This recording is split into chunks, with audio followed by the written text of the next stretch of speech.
Let's do this. Hello, everyone and everything, and welcome to Sly Cooper and the Thievius Raccoonus, or Sly Raccoon to my pals in the PAL region. I'm gonna spare you guys a lengthy preamble and say let's just get into it. Press start.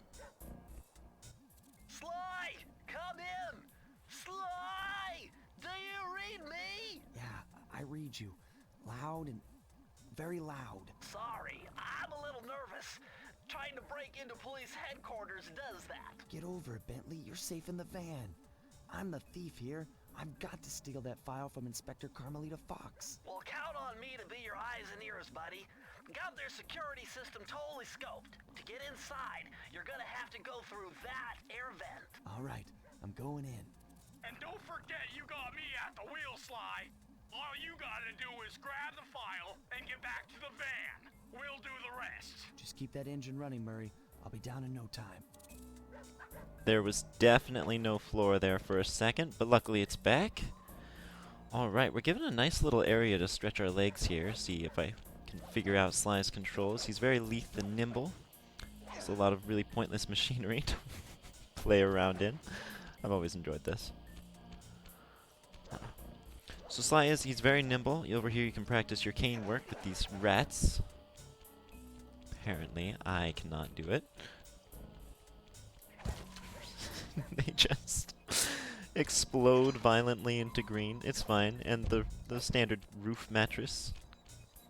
What police station doesn't have that? Alright, let's move on. Hey, Bentley, I think I'm seeing things. Must be vertigo or something. Can you see those crazy blue lights? Really? I've read about this. Master raccoon thieves are able to sense thieving opportunities, which manifest themselves as unexplainable blue auras. According to my research, all you have to do is get near them and hold down the circle button, and you should perform a super sneaky master thief move. Hold down the circle button near blue auras. I'm on it. And today's super sneaky master thief move is walking sideways. Nicely done, Sly. Alright. I'm ready to take on the world's trials. Let's do this. Oh. Be extra careful No, I'm here, not ready for that trial. Break one of those laser beams and you'll set No. off the alarm. Alright, never mind. Watch this. Check it out. We got this. To a crisp. Bam! Perfect. Nice job, you're in. Inspector Carmelita Fox's office is behind the red door. I feel really bad for whoever's office this is. There's absolutely no windows. They're all interior. That's depressing. Alright. Walking sideways part 2. Alright, so we've made it into Inspector Carmelita's office. So logically we should destroy everything. Why bother being sneaky when you can leave as much trace as possible? Alright, nailed it. Way to go, Sly. This is where Inspector Carmelita Fox stashes all her important files. I hacked into the police security mainframe and discovered this vault's combo. Try dialing in 937. Oh shoot, I got it backwards. It was gonna be so cool. Aw. Wait. Oh, I got it completely backwards. That's weird. Alright. Recover. Everyone recover. Master Thief, remember?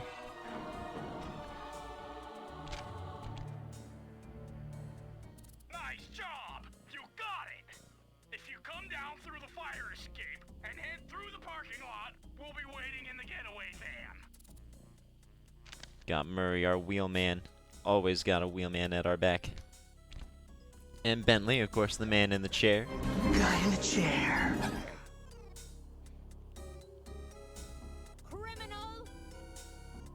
You foolish raccoon. I've caught you red-handed. Ah, Carmelita. I haven't seen you since I gave you the slip in Bombay. Which reminds me, you need to return the Firestone of India to its rightful owners. And I was gonna give it to you as a little token of my... Hey, you know, that bazooka really brings out the color of your eyes. Very fetching. You think? This pistol packs a paralyzing punch. You ought to try it.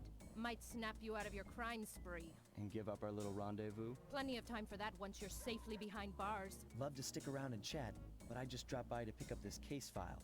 I think you've had it long enough. Alright, Inspector Fox means business. She's not just talk, she's electric. Luckily, her aim is terrible. She's gonna help us kindly get down to the parking lot here.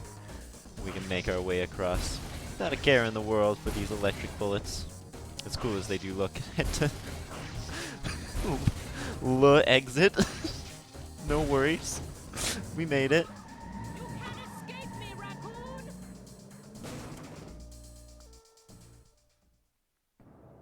Once again, my gang and I had given Inspector Carmelita Fox the slip. I was surprised to see how well she took it. Finally, the secret police file I'd been searching for all these years. With this, I could avenge my family and regain possession of our most valued treasure. It all began when I was just a kid, bouncing on my father's knee. You see, I come from a long line of master thieves who kept all their secrets of sneaking and stealing in an ancient book. The Thievius Raccoonus. Anyone who read it learned to be especially sneaky, which is why we specialize in stealing from criminals. After all, there's no honor, no challenge, no fun stealing from ordinary people. You rip off a master criminal, and you know you're a master thief. Well, on the night I was supposed to inherit the book, 5 visitors came unannounced to our door. My father fought to protect us, but the gang of villains known as the Fiendish Five overpowered him and ransacked our house until they found the Thievius Raccoonus. Our family's manual of thieving greatness fell into their filthy hands. They tore the book into 5 pieces and split it up, each villain disappearing to the farthest corners of the world to commit dastardly crimes. Broken alone, I was dumped at the town orphanage. There I met 2 guys who became my lifelong buddies and trusted crew. Bentley, techno genius and strategist supreme, and Murray, part-time driver and full-time burden. Together we pledged to track down the Fiendish Five, avenge my father, and steal back the Thievius Raccoonus. I knew I was about to face the toughest test of my life.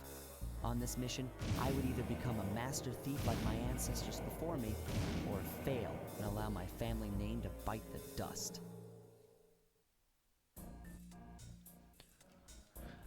That was a nice piece of work back there at police headquarters, Sly. Come see me if you want to check out any of your old movies. I've got them all here on my computer. Use the left analog stick to move around the hideout and the X button to select things. Alright.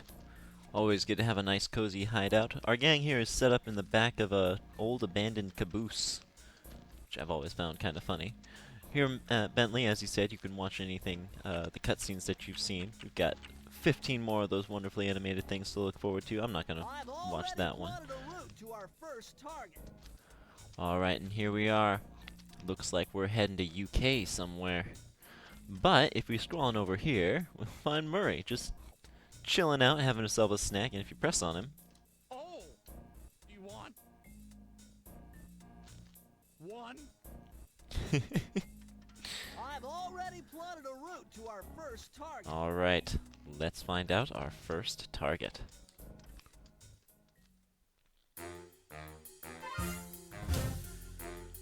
The road trip gave me the time I needed to study up on Sir Raleigh the Frog. As a young man, this hot-tempered frog grew bored of his life of luxury and privilege. On a whim, he tried his hand at a bit of piracy and found it to his liking. Raleigh, who quickly became addicted to crime, was brought into the Fiendish Five as chief machinist, where his evil tinkering genius rose to new heights. The last reported sighting of this mad machinist was off the soggy coast of the Isle o' Wrath, a small island uncomfortably situated in the middle of the perilous Welsh Triangle.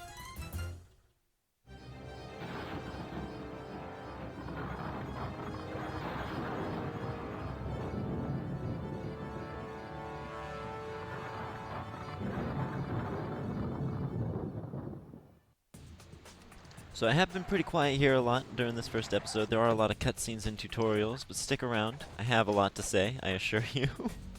For instance, I also have a lot I want to show off about this game. We're going to have a little bit of fun of it at its expense here. Watch this. So this sign, as long as you don't destroy it, can be used for what's called a catapult glitch. We're going to see if I can get it to trigger here. It's right between these two rocks. Almost got it. Woohoo!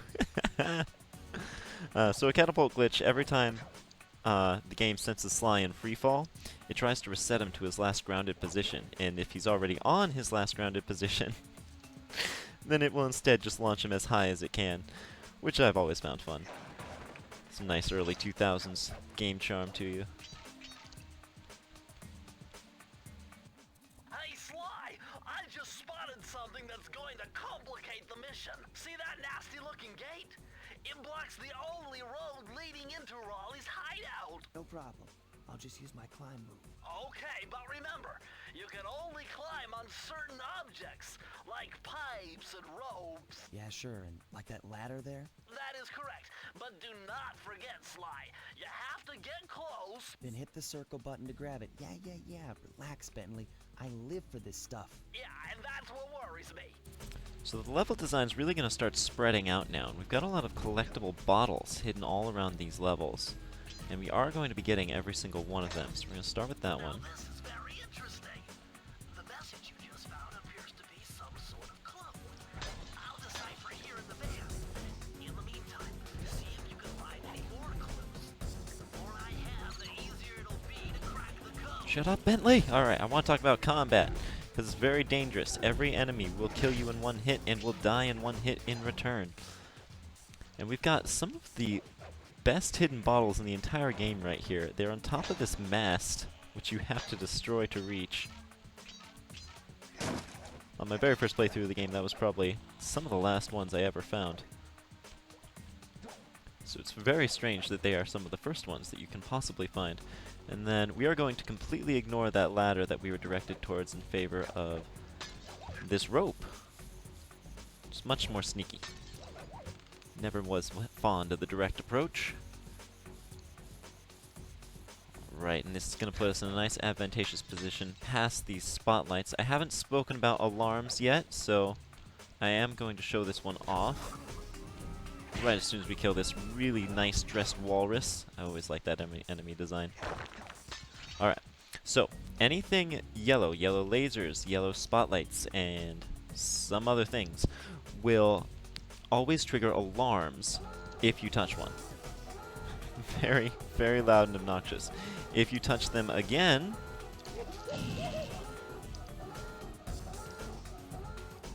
brutal. And you get sent back to wherever your last checkpoint is. So I'm going to meet you back at those alarms, and we'll talk about what to do next. Hold on, Sly. See those searchlights? One careless step, and you'll be subjected to acute combustion. You done whining? Let's go. I'm just trying to keep you alive, partner. Fortunately for you, I launched these signal repeaters throughout Raleigh's fortress. Get close to one, and I can checkpoint your progress. Nice. I have a confession to make. I took the ladder, and I found a cutscene that I forgot was even in the game, because I never take the ladder. Alright, smash the alarm, and it will both stop it from blaring, it will kill all the security functions, and if triggering the alarm closed a gate like it did, then it will reopen the gate. Personally, if I were trying to make my base impenetrable, I would just keep the gate closed, but works for me. According to my amphibio positioning system, that big blimp is where Raleigh is hiding out. You know, that blimp looks more like a machine than a hideout. You're right, Sly. That is a storm machine. It's the reason why it never stops raining around here. That explains all the wrecked ships. But why would Raleigh want bad weather at his own hideout 24/7? Beats me. But rain or shine, I'm gonna steal my family's book back. And if Raleigh gets in my way, it's on. So the thing they're using to communicate is called a binocucom, which is sort of on the nose, but I do enjoy it. And you can trigger it by pressing R1, get a good look at your surroundings. It's a really good way to find any of those hidden bottles. I will be making some use of it if I get lost, which I don't expect to happen, but I think it will anyway. Oh gosh! Well, this was our checkpoint, so no worries there. Right around the corner already. So all of our enemies here are walruses. Every single level is going to have a lot of really cool thematic enemies. The walruses, I'm told, were actually based on Alice in Wonderland. I can see it. I can make that jump in my mind.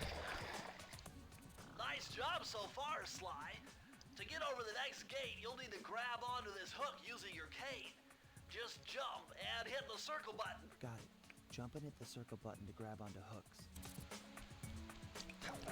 Alright, another super sneaky thief move, something I mastered when I was in elementary school, but you be you, Sly. Another hammer, bro. Bam! When I was younger, whenever I saw those things' hats go flying, I used to think they were rubies. I was just very much into the getting valuables aspect of being a thief.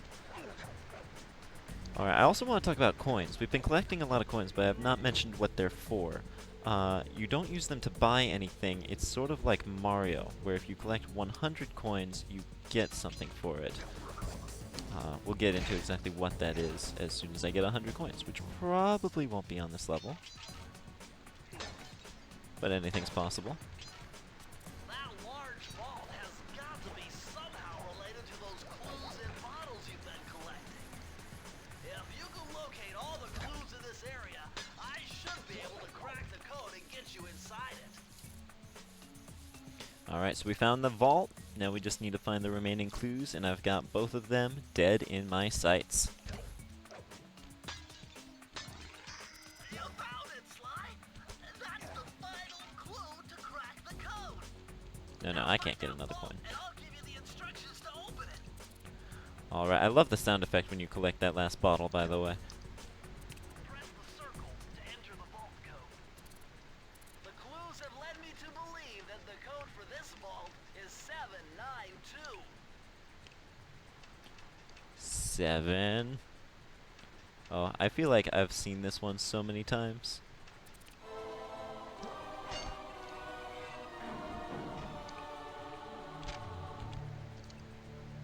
Sly, you found a page from the Thievius Raccoonus. This page teaches old Drake Cooper's fast attack dive move. Press the triangle button to use it. Alright, one page down. Who knows how many to go? Alright, we got the dive. Pretty much everything we find in the vaults is going to be something that we can map to the triangle button. The dive attack is... I can't really explain it better than that. It's a dive attack. It is pretty useful for closing distance on enemies, and that is helpful. And here's our main objective, a treasure key. There's going to be one at the end of almost every level that we do. And they are used universally to unlock lots of locks all throughout the worlds that we'll be visiting. Alright, we made it to Raleigh's hub. Let's hear from Bentley again. That blimp looks like the most secured location on this boat. If Raleigh's really as smart as his police files suggest, then that's where I'll find him. Wonderful idea, but your plan is flawed. Why? Because it's impossible to get near him. To access Raleigh's blimp, you would have to sneak through that high voltage power tube. To do that without getting electrocuted, you'd have to destroy that power generator. And to do that, you'd need 2 more of Raleigh's treasure keys, which are heavily guarded. Interesting. So when are you gonna get to the impossible part? Fine, but I warned you. I've marked the areas you need to hit with holographic markers. Follow them to your objectives. Thanks. Don't mention it. It's your funeral. Alright, into the thick of it now. I really love the design of this boat. It's an absolute shipwreck, covered in plants and just... Wow, you found a lucky charm. That'll protect you when you take any damage. Alright, and so yeah, that lucky charm, which I will never call a lucky charm, I assure you, I will always call them a horseshoe. They do allow us to take one extra hit.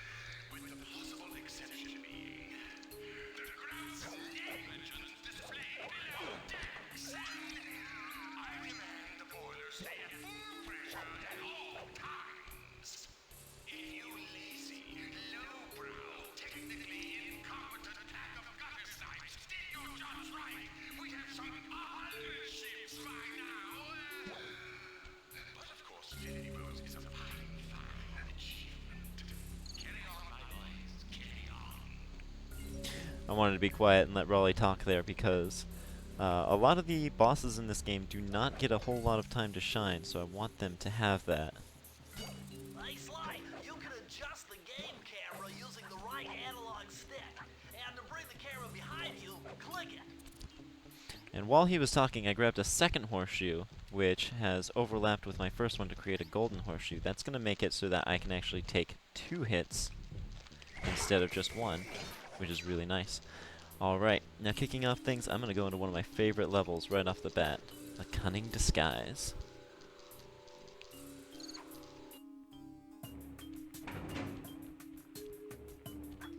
Some bottles hidden right behind the entrance there. Alright, so much to break. We're definitely going to get that 100 coins. Those rats got pegged. Raleigh appears to have booby-trapped this entire place. I'm gonna enjoy this. Don't you get it, Sly? If you step on that rug, forget about becoming a master thief. You'll be a master dartboard. Wait a second. What if I jumped into that barrel for protection? I don't know. It looks pretty risky and very unsanitary. Only one way to find out. Are you sure this barrel's sanitary? It looks questionable to me. Alright, this should definitely actually get us over 100 coins. If...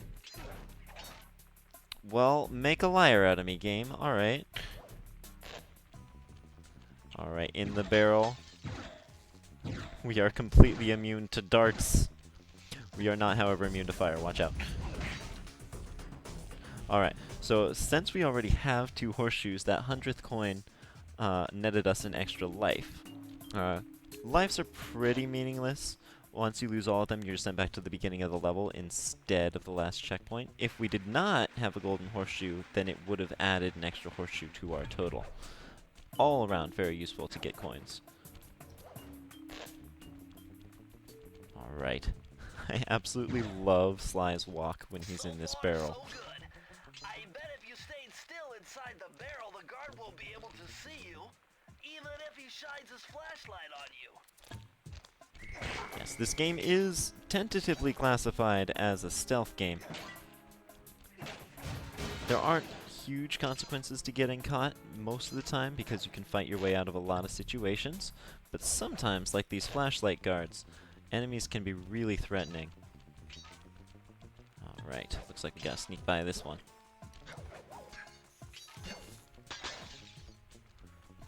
Flashlight guards always have projectile weapons, and most of them are homing too, just to make sure that you do die if you step into their light without getting the first hit.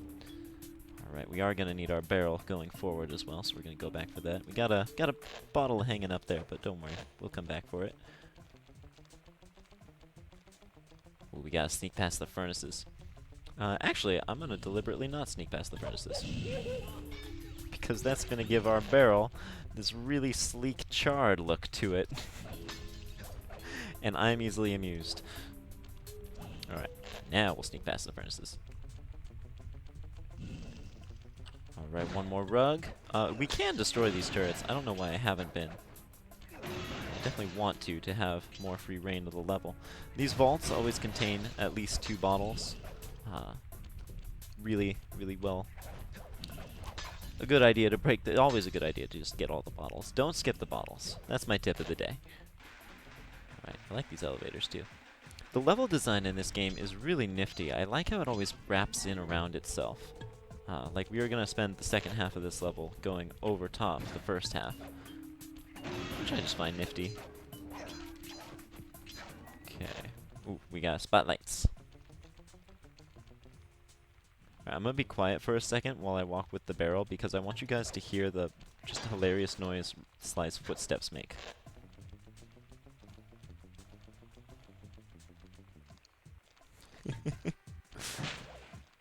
Alright.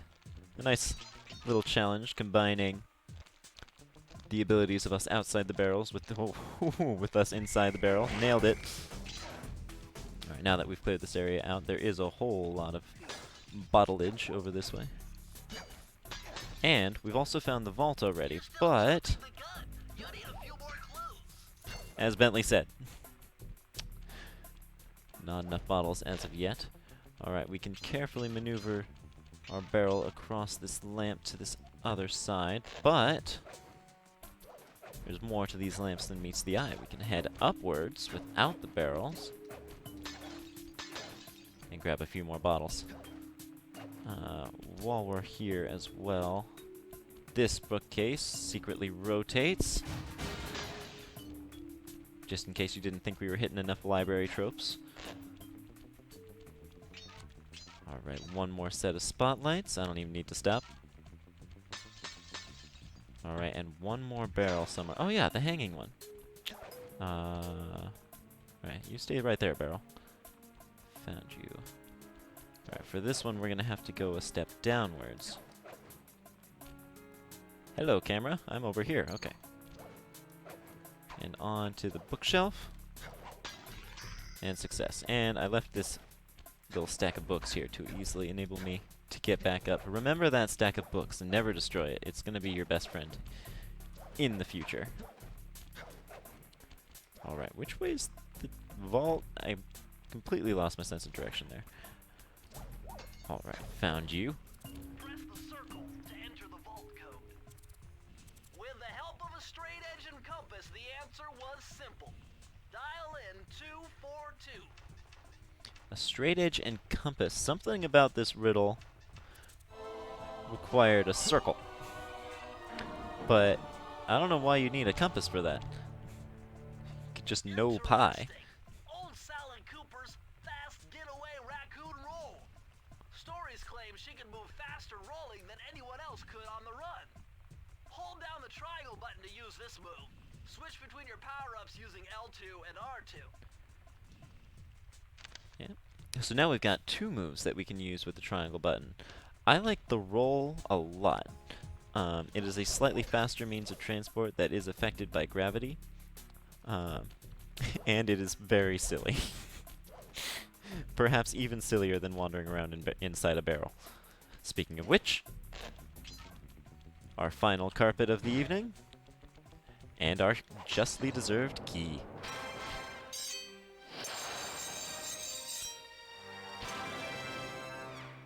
Alright, and that's the last level I'm going to take care of, but I have one more thing for you guys here at the end of this episode.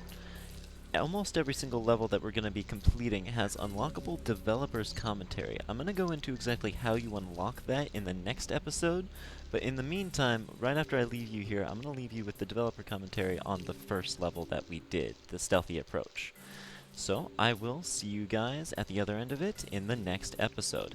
And hey, if anyone dares like this episode, I will break into the police headquarters and steal your classified files. Just see if I don't. Alright, see you guys next time. So this is the approach leading into Raleigh's Store Machine boat. And this is one of the first levels of the game we made. And it has been gone over and over and over, and as the characters changed, as his jump length changed and jump height changed, this level got changed too. Right. And it's also sort of like the test bed for the lighting, right? Hokyo, you did all the lighting in the game. Right. What kind of stuff was going through your head when you were making this level? Before I do any lighting, the artist, me and include other artists, we trying to get the right color palettes, get the right mood of the time. The main goal that I was trying to do for this game was not making it too dark, but you still get the sense that you're at nighttime. Is it hard to do to kind of get a versatile set of colors going on to represent night, Right. but not be kind of Las Vegas-y. Right.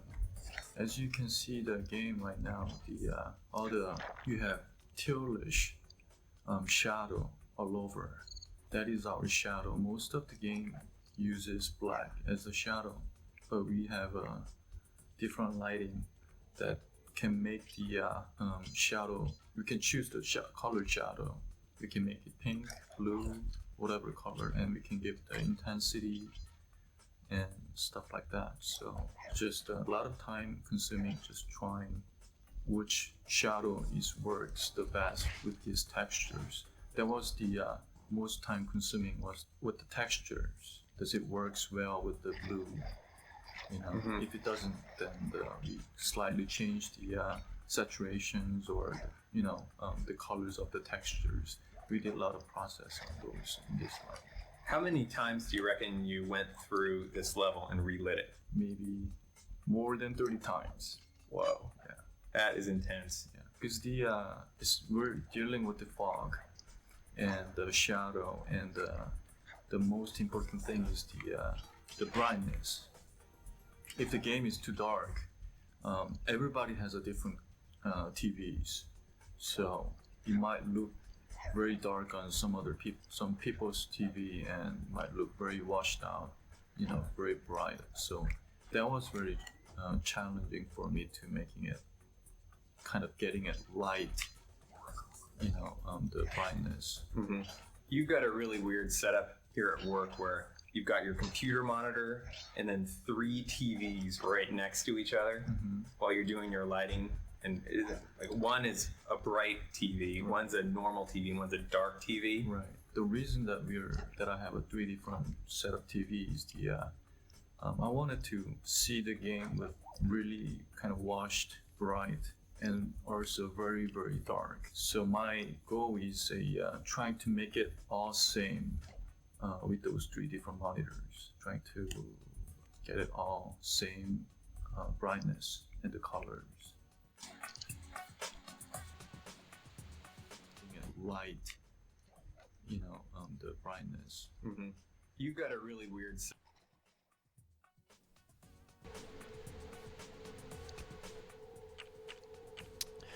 Well, I died. Which cuts off the commentary. That's not going to be great for fluidity.